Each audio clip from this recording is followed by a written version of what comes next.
Apakah menelan sisa makanan yang masih ada di dalam mulut kita membatalkan puasa? Sekarang kita lihat.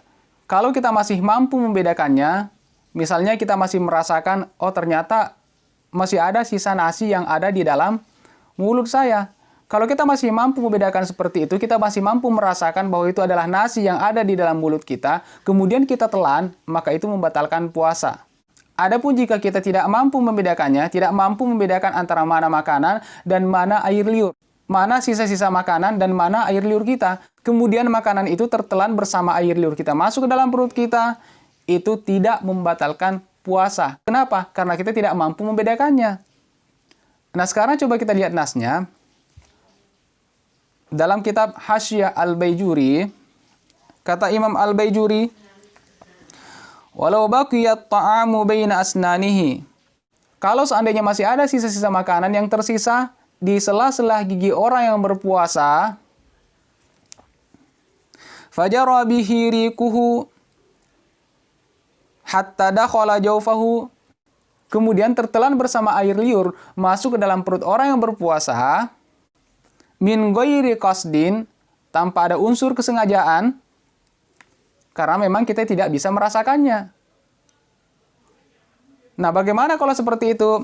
Lam yadur, tidak membatalkan puasa dengan syarat in ajaza an tamyizihi wa majjihi.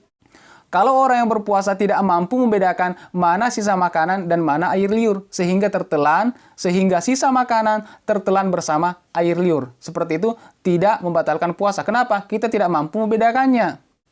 Kemudian ajaza an majjihi, tidak mampu untuk membuangnya. Kenapa? Kita tidak bisa membedakan mana sisa makanan dan mana air liur, saking kecilnya. Nah, kalau seperti itu tidak membatalkan puasa.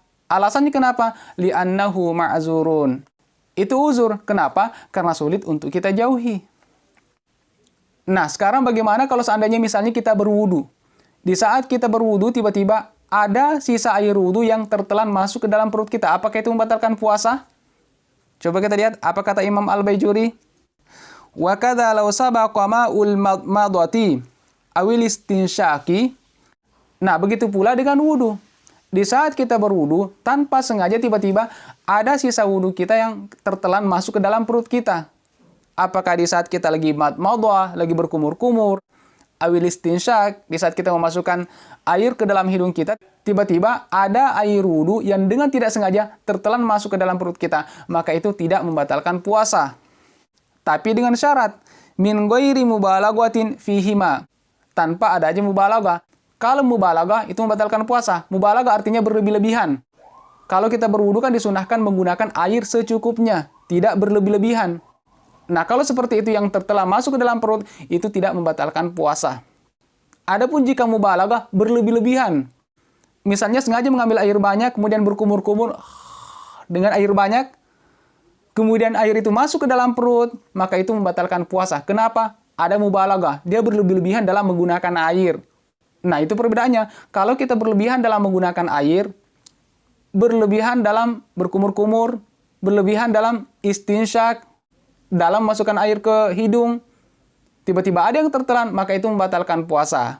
Adapun jika tidak berlebihan, kita gunakan air sewajarnya, tiba-tiba tertelan masuk ke dalam perut kita, maka itu tidak membatalkan puasa. Jadi sekali lagi, sisa makanan yang ada di dalam mulut kita, kalau kita masih mampu membedakannya lalu kita telan, itu membatalkan puasa. Adapun jika kita tidak mampu membedakannya, kita tidak mampu membedakan antara sisa-sisa makanan dengan air liur kita, kemudian kita telan, maka itu tidak membatalkan puasa. Wallahu a'lam.